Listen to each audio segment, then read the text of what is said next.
A courtroom fell into uneasy silence as a black man stood alone, facing a room full of smirking officers and skeptical onlookers. The tension was palpable, the kind that makes every heartbeat echo in your ears. Whispers floated through the air, some mocking, some incredulous, as if the very walls doubted him. Nobody knew his story. Nobody knew his power. Yet beneath the calm exterior, a storm was brewing, one that would shatter assumptions and leave the entire court speechless.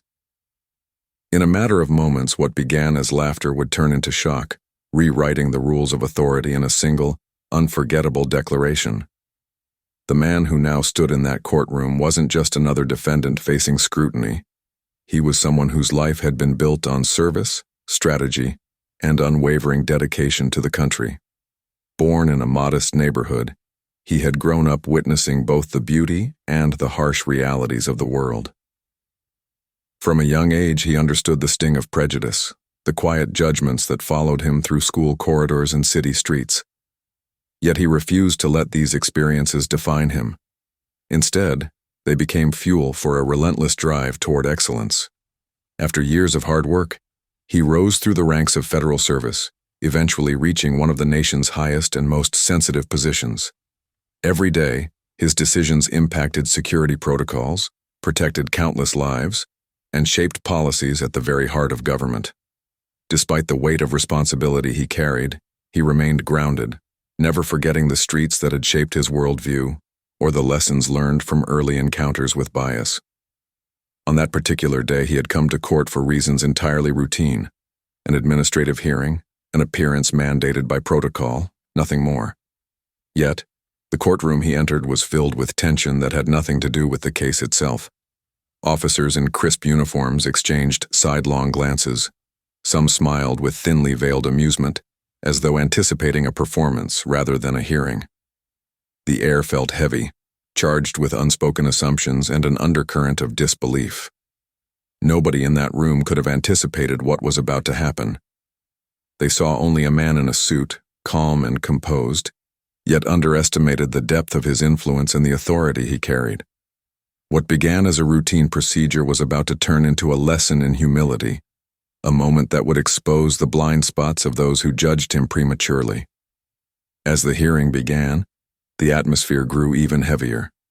Every movement, every glance, seemed charged with silent judgment. The officers, seated with arms crossed and faces set in thinly veiled amusement, whispered quietly among themselves. They assumed they understood who he was, who he represented, a man they thought powerless in this setting. The courtroom, a place meant for fairness and law, had become a stage for prejudice, and he was the unwilling actor. He remained calm, his posture unshakable, his gaze steady. Yet inside, he was acutely aware of every microaggression, the barely concealed smirks, the subtle eye rolls, the quiet muttering of disbelief at his very presence. Each small insult, each dismissive gesture, was a reminder of the systemic barriers he had spent his life navigating. The irony was stark. He had devoted decades to safeguarding the nation, yet here, in this small courtroom, his authority and experience were invisible to those who chose to judge by skin color rather than merit. Minutes stretched like hours. Officers began exchanging notes, laughing quietly at moments he hadn't even acknowledged. He noticed them, of course, but made no reaction. Instead, he let the tension build, like the quiet before a storm. Every smirk and whisper only reinforced the lesson he had learned long ago. The most powerful response is patience, precision, and the ability to reveal truth at the perfect moment. Around him, the whispers grew bolder. Some suggested he must be mistaken, perhaps in the wrong courtroom, or overestimating his position. The subtle mockery was palpable, their laughter a tangible weight pressing down on him. But he didn't rise to their bait. He waited, a picture of calm authority. Every second that passed drew the room closer to the inevitable revelation, a truth that would strip arrogance from the lips of those who had ridiculed him so openly. The tension was suffocating. Spectators leaned forward, sensing the undercurrent of something about to break, though none could predict its magnitude. The officer's dismissive laughter had created an environment thick with expectation, blind to the reality of who stood before them. Their confidence in their assumptions blinded them to the truth. The man they ridiculed held power far beyond the courtroom walls, power that could, and would, shift the balance of authority in an instant. And then, as if drawing from decades of restraint and patience, he prepared to speak, each word measured, each pause deliberate. The room's anticipation hung like a taut wire, ready to snap. In that silence, every smirk, every laugh, every whisper teetered on the edge of collapse. The moment of reckoning was coming, one that would leave no doubt about the cost of underestimating him, one that would turn laughter into stunned, silent awe. The courtroom hung in absolute stillness as he finally rose to speak. Every eye was on him now, officers and spectators alike, waiting for a word, a slip, a sign of vulnerability. He paused, scanning the room with quiet authority, the calm before the storm. Then, with deliberate clarity, he delivered the statement that would shatter every assumption in that room. He ran Homeland Security. The words landed like a thunderclap. Laughter died mid-air. Smirks vanished. Whispers cut off in stunned silence. The officers who had mocked him, who had assumed their superiority based on appearances, froze in disbelief. Their assumptions had been complete, their certainty absolute, and yet, in an instant, it all crumbled. Shock rippled through the room. Some struggled to comprehend that this unassuming figure, the one they had dismissed, commanded authority over national security, responsible for safeguarding millions. The air was heavy with the realization that every judgment, every act of ridicule, had been misdirected, misplaced, and profoundly wrong. In that moment, the courtroom shifted, not physically, but morally and psychologically. The balance of power had tipped, and it was undeniable. He did not gloat, nor did he need to. His presence alone, combined with the revelation of his position, spoke volumes. The officers' faces were pale, their posture rigid, their previous arrogance replaced by an unsettling recognition of their misjudgment. Every action that had belittled him now felt hollow, meaningless against the reality of the authority he wielded. Time seemed to slow as the room absorbed the impact of the revelation.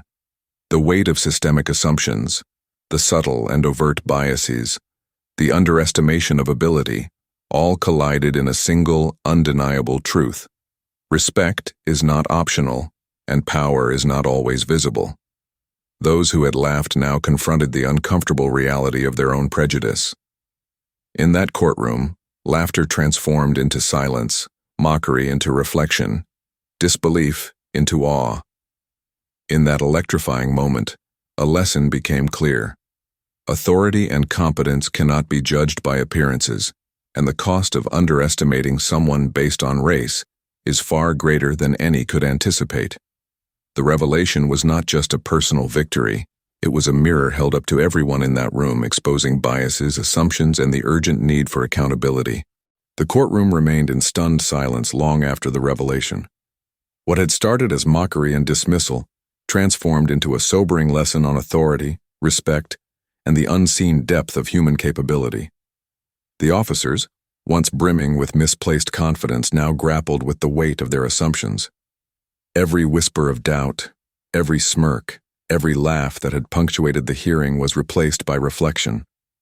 A reckoning not only with their own biases, but with the broader injustices that allow such assumptions to persist. Outside the courtroom, the man resumed his life with quiet dignity. He continued to serve his country, his impact far-reaching, yet often invisible to those who judge based solely on appearances. Yet that day left a mark, not just on the courtroom, but on everyone who witnessed it. The story became a ripple, a reminder that power, competence, and integrity cannot be measured by superficial markers, and that the consequences of underestimating someone are often immediate and profound. The lesson lingered. Systemic bias and prejudice are not abstract concepts.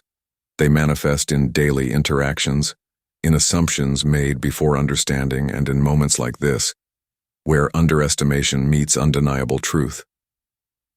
By standing firm, by allowing patience and authority to speak louder than anger or defensiveness, he illuminated a path for confronting injustice without losing composure or integrity. For those who observed the courtroom that day, the memory was unforgettable. The laughter that had once filled the room now felt like a distant echo, replaced by the enduring recognition that respect is earned, not assumed, and that true authority cannot be dismissed by ignorance or prejudice. Ultimately, the story serves as a mirror, reflecting the biases that exist in all of us and challenging us to question the assumptions we carry about others. How often do we judge based on appearance rather than capability? How quickly do we dismiss someone before truly knowing them? In the end, it is not just a story of one man's triumph over mockery. It is a call to examine the ways we allow bias to shape our perceptions, and a reminder that every individual carries depths we may never immediately see. Respect, understanding, and awareness are not optional. They are essential. And the truth, when revealed, has the power to shock, humble, and transform.